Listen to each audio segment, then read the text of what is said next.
इस समय हम बटेश्वर में हैं और बटेश्वर किस लिए प्रसिद्ध है? बटेश्वर इसलिए प्रसिद्ध है क्योंकि यहाँ पर बटेश्वर का मंदिर है और यहाँ कई पुराने मंदिर हैं, साथ ही साथ अटल जी का पैतृक गांव यह कहा जाता है। तो यहाँ हम आपको बटेश्वर में किस तरीके की चुनावी हलचल है इस पर बात करेंगे और यहाँ के जो स्थानीय लोग हैं उनसे जानने की कोशिश करेंगे कि आखिरकार मुद्दे क्या हैं। क्या नाम है भाई साहब आपका? मेरा नाम संदीप भदौरिया। तो संदीप जी, यहीं के रहने वाले हैं आप? मैं यहीं का निवासी हूँ। बटेश्वर सामने मेरा गांव है, भरतार गांव का नाम है। यहीं का मूल निवासी हूँ मैं। तो अटल जी से किस तरीके से इलाका जुड़ता है? अटल जी की ये पैतृक भूमि रही है, उनके पिताजी का ये गांव था। हालांकि उनका जो पालन पोषण जो बताया जाता है वो तो हमें बताया गया ग्वालियर में हुआ था, लेकिन उनका पैतृक गांव जो उनके पैतृक निवास, उनके सारी घर भी हैं उनके यहाँ पे, जो घर के देवता वगैरह होते हैं उनके सारे यहाँ पे बने हुए मंदिर भी बने हुए हैं। वो यहाँ से संबंधित हैं और वहाँ पे यहाँ पे आते भी थे। प्रधानमंत्री बने थे तब भी यहाँ 1999 में आए थे खान पे। उन्होंने यहाँ पे दो एक योजनाएं भी दी थी यहाँ बटेश्वर के लिए, विकास के लिए कार्य भी किए थे उन्होंने। विकास कार्य भी किए। आपकी कोई याद जुड़ी हुई है अटल जी से? उनके साथ तो मेरी कोई याद इसलिए नहीं क्योंकि जिस समय वो आए थे उस समय मेरी उम्र बहुत कम थी, मैं बहुत छोटा था। केवल उनके वीडियो वगैरह और केवल एक बात जूनियर में उन्होंने एक सभा करी थी, उसका मुझे याद है कि बोलने की जो उनकी शैली थी वो बहुत अच्छी शैली थी। रुक रुक मतलब बातों को वो इतनी अच्छी तरह से बोलते थे कि एक एक व्यक्ति को समझ में आए। ज़मीन से जुड़े हुए नेता थे वो। जमीन से जुड़े हुए नेता थे और कहीं ना कहीं राजनीति का अजात शत्रु कहा जाता है। तो हमारे साथ और भी सज्जन हैं। क्या नाम है आपका? हम सोनू गोस्वामी है। तो गोस्वामी जी, इस इलाके की अगर हम बात करें, जरा इसका इतिहास बताइए हमें कि ये इलाका और लोग सुने तो उनको पता चले यहाँ ये चीज़ फेमस है। बटेश्वर एक पौराणिक स्थल है और प्राचीन स्थल है। भगवान कृष्ण की एक पैतृक जन्मभूमि भी यही है। यदि वो वासुदेव जी बारात यहीं से लेके गए थे, यदि आकाशवाणी ना होती तो कृष्ण जी का जन्म यहीं होता। ये तो कृष्ण जी जन्मभूमि है। भगवान स्वयं शिव की जो प्रतिमा अंदर है, मूर्ति है, वो स्वयंभू प्रतिमा है। भगवान शिव जो हैं वो स्वयं प्रकट हुए थे। स्वयंभू शिवलिंग है। हाँ, स्वयंभू शिवलिंग है ये। और 101 मंदिर यहाँ यमुना के तट पे बने हुए हैं, जो राजा साहब के परिवार के द्वारा बनाए गए थे। जो महाराष्ट्र यहाँ वर्तमान में विधायक हैं, उनके परिवार द्वारा मंदिर बनाए गए हैं। इतिहास बड़ी प्राचीन है, 500-700 साल पुराना इतिहास है यहाँ का। और लोगों के जो कामना कहीं नहीं होती है पूर्ण, वो यहाँ होती है। जो कामना कहीं नहीं होती वही पूर्ण होती है, ऐसा पंडित जी का कहना है। और यहाँ पर एक और चीज़ मैं आपको बताना चाहूँगा। इस बार की अगर हम बात करें तो इस बार यहाँ अटल जी के याद में संकुल भी तैयार हो गया, घाट भी बनाए जा रहे हैं। क्या बताएंगे उसके बाद? अभी 150 करोड़ का कॉरिडोर के लिए आवंटित हुआ है पैसा, उससे पूर्व में काम चल रहा है। यहाँ पर कुछ घाट नवीन बन चुके हैं, उनका कॉरिडोर, उनका भी संकुल बन चुका है। और अभी पीछे काम चालू भी हो गया, कॉरिडोर का फर्स्ट फेज चालू हो गया है। तो काम चालू है। काम चालू है। तो आप बड़ी देर से सुन रहे हैं। क्या नाम है आपका? अक्षय भदौरिया। तो अच्छा जी, अगर हम इस समय की राजनीति की बात करें तो क्या मुद्दे हैं इस बार आम चुनाव में? राजनीति की बात तो ये है कि रामनाथ सिकरवार को वोट देंगे, बीजेपी को वोट नहीं करेंगे। तो ऐसी क्या नाराजगी? बीजेपी से कोई विरोध नहीं है, प्रत्याशी से विरोध है, राजकुमार चार से। क्या हो गया? अब हो गया वो तो हम ही बताएंगे, हम आपको नहीं बताएंगे। तो यहाँ पर आप समझिए नाराजगी है, ये नजर आ रहा है। आपका क्या शुभ नाम है? मोहन सिंह भदौरिया। तो भदौरिया जी, इस बार की अगर हम बात करें तो क्या चुनावी मुद्दे हैं? बाबा जी है, बाबा सिकरवार जी, फौजी बाबा। फौजी बाबा।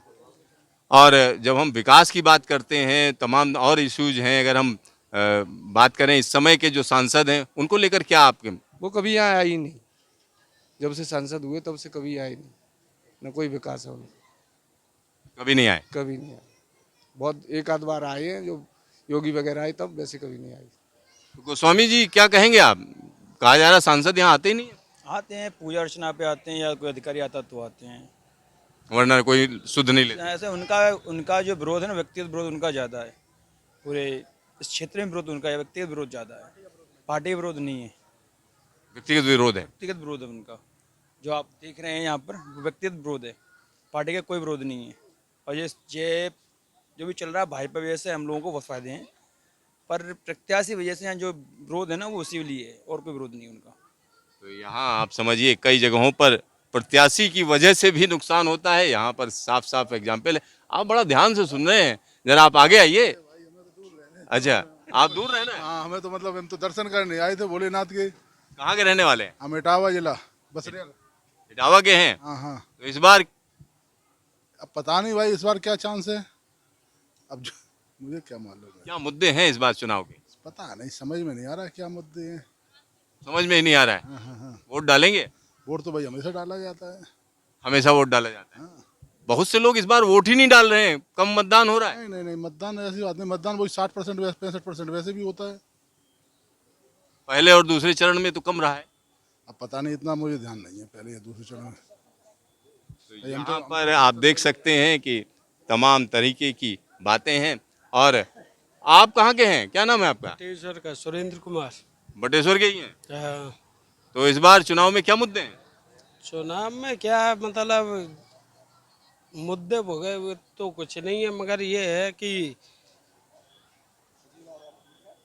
जो यहाँ से रामनाथ सिकरवार खड़े हैं और राजकुमार चार, तो उन दोनों के बीच की फाइट है।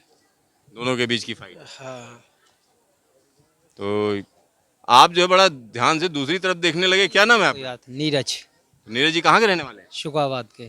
सिकोहाबाद के हैं। तो आपके यहाँ क्या मुद्दे हैं? फिर मोदी सरकार आएगी दोबारा से। तो यहाँ आप देखिए हर तरीके से अलग अलग ओपिनियन है जगह जगह पर। और कुछ लोग मंदिर में दर्शन करके आए हुए हैं। आपका क्या शुभ नाम है? उदयवीर सिंह, कहाँ से हैं? नंगला सुरई पारना, आपका कौन सा संसदीय क्षेत्र पड़ता है? फतेहपुर सीकरी। फतेहपुर सीकरी में इस बार क्या मुद्दा है? मुद्दे तो कुछ नहीं है, कोई मुद्दा नहीं है, मतलब वोट डालेंगे? बिल्कुल डालेंगे। तो वोट डालते वक्त क्या आपके दिमाग में कुछ है, किस लिए डालेंगे? मोदी जी को प्रधानमंत्री बनाएंगे दोबारा के। क्यों? वो हमारे देश के नेता हैं, उनकी विदेशों में छवि है अच्छी। कहीं विदेश जाना हो तो वीज़ा के लिए वो नहीं करना पड़ता, तुरंत वीज़ा मिल जाता है। छवि अच्छी है। आप क्या क्या शुभ नाम है और आप क्या ओपिनियन रखते हैं? मेरा नाम है मिलन सूर्या, मैं इसी क्षेत्र से हूँ, फतेहपुर सीकरी से। बाकी यहाँ का जो ओपिनियन है लोकल पब्लिक का देखें, नेताओं का तो अपना रहता ही है। जैसे बात करें रामनाथ सिकरवार, है ना, जो गठबंधन से हैं, और बीजेपी से पूर्व सांसद रहे हैं जो उनका नाम राजकुमार चाहर। दोनों में अच्छा खासा कंपटीशन है, कह नहीं सकते कौन आगे जाए कौन पीछे। कुल मिला के ये है कि कंपटीशन वाली सीट है, ये बहुत अच्छी तरह से चुनाव होने वाला है। बाकी मतदान का ये है कि दोनों ही जो सांसद हैं, उम्मीदवार सांसद के अच्छे हैं, वोट करने के योग्य हैं। अपना अपना मतदान अपने अपने हिसाब से करें, योग्य हैं दोनों ही। दोनों ही योग्य हैं। क्लोज फाइट है। बिल्कुल, बहुत अच्छा फाइट है। आप बड़ा ध्यान से सुन रहे हैं। क्या नाम है, कहाँ के रहने वाले हैं? हमारा छत्रपाल है, बटेश्वर रहने वाले हैं। बटेश्वर के हैं? अटल बिहारी वाजपेयी मोहल्ले के। अच्छा, उसी मोहल्ले के हैं? हाँ, इसी मोहल्ले के, बिल्कुल। अटल जी और मोदी जी में क्या फर्क है? हमारे ताऊ थे, अब उनके नाती है हमारे नाती हैं? जी। हाँ, अच्छा, अटल जी और मोदी जी में क्या फर्क है? कोई फर्क नहीं है। इनके वो मोदी को ने टिकट दी है, तब राज्य पे आए मोदी। अटल बिहारी वाजपेयी ने टिकट दी है उनको। उसी मोहल्ले के हंडराने के लड़का हम बोल रहे हैं, छत्रपाल नाम है हमारा। तो यहाँ पर छत्रपाल जी हैं। छत्रपाल जी भी अपना मत रख रहे हैं। और यहाँ अगर हम इस इलाके की बात करें तो यह इलाका कहीं ना कहीं शिव मंदिरों के लिए जाना जाता है और प्रधानमंत्री अटल बिहारी का पैतृक गांव कहा जाता है। कैमरामैन शकील अहमद के साथ सिद्धार्थ, न्यूज स्टेशन, बटेश्वर।